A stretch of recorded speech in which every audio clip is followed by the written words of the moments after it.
Remember that all the content in this video is for informational purpose only, based on textbooks, and it must be used for fair purpose.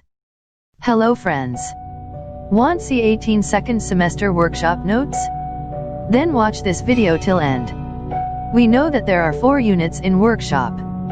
They are drilling, foundry, casting methods, and finally mechanical working of metals.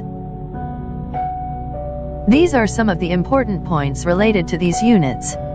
So watch carefully and pause wherever required.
Download workshop notes unit-wise with the links given in the description. I hope you like this video. If so, then subscribe my channel and support me so that I can make more videos like this.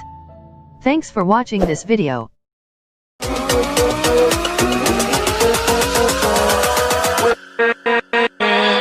With